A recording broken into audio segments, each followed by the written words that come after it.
ডাকু গব্বর সিংকে এখান থেকে উৎখাত করার জন্যই কিন্তু আমি দায়িত্ব পেয়েছি যে এখান থেকে এই ডাকু গব্বর সিংকে উৎখাত করতে হবে।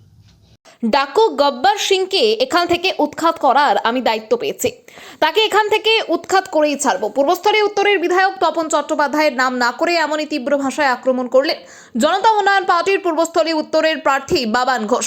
2026-এর বিধানসভা নির্বাচনের ডেট এখনো পর্যন্ত ঘোষণা হয়নি, তার আগেই পূর্বস্থলী উত্তর বিধানসভা কেন্দ্রে জনতা উন্নয়ন পার্টির প্রার্থী বাবান ঘোষ নির্বাচনী কার্যকলাপ শুরু করে দিয়েছেন। এদিন সোমবার বিকেলে পূর্বস্থলী এলাকায় একটি জনতা উন্নয়ন পার্টির কার্যালয় উদ্বোধনের পর এখান থেকে কর্মীদের সাথে বৈঠক করেন। পরে সাংবাদিকদের মুখোমুখি হয়ে তিনি বলেন, যখন ভোটে প্রতিদ্বন্দ্বিতা করতে হবে তাহলে আগে কেন নয়, সেই কারণেই আগে থেকে শুরু করছি।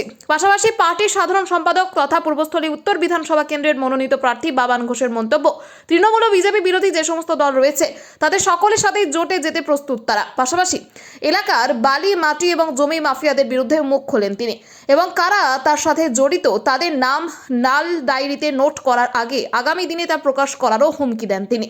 এবং সেই সমস্ত চলছে এলাকার বিধায়কের মদতে। ডাকু গব্বর সিংকে এখান থেকে উৎখাত করার আমি দায়িত্ব পেয়েছি, তাকে এখান থেকে উৎখাত করেই ছাড়বো।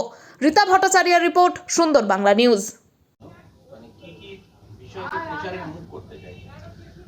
দেখুন, এই কেন্দ্রের যে দীর্ঘদিন ধরে সংবাদ মাধ্যমে আপনারাই দেখিয়ে আসছেন যে এই কেন্দ্রের একটা বিরাট সমস্যা হচ্ছে গিয়ে রামের জমি শ্যাম নিয়ে নেয়, শ্যামের জমি যদু নিয়ে নেয়, যদুর জমি মধু নিয়ে নেয়।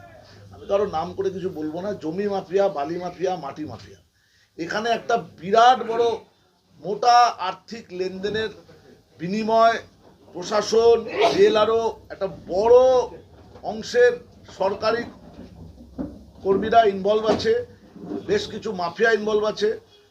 কোথাকার মাফিয়া, তারা কোথায় অবস্থিত, তাদের সব কিছু হিসাবে আমাদের একটা লাল ডায়েরিতে লিখে রাখা আছে। ক্রমশ প্রকাশ্য আস্তে আস্তে আমরা এগুলো প্রকাশ করব এবং জনতার দরবারে যখন রোজ যাব তখন এগুলো বক্তব্যের মাঝখান দিয়ে আপনাদের মাধ্যম দিয়ে আমরা এগুলো মানুষের কাছে তুলে ধরবো। আর এই যে ডাকাত গ্যাংটা চলছে, ডাকাত গ্যাংটা এখানকার এলাকার স্থানীয় বিধায়কের নেতৃত্বে চলছে।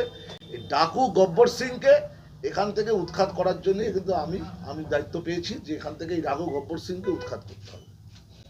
এমন একটা বিধানসভা যেখানে আপনার শুধু তৃণমূল না, মানে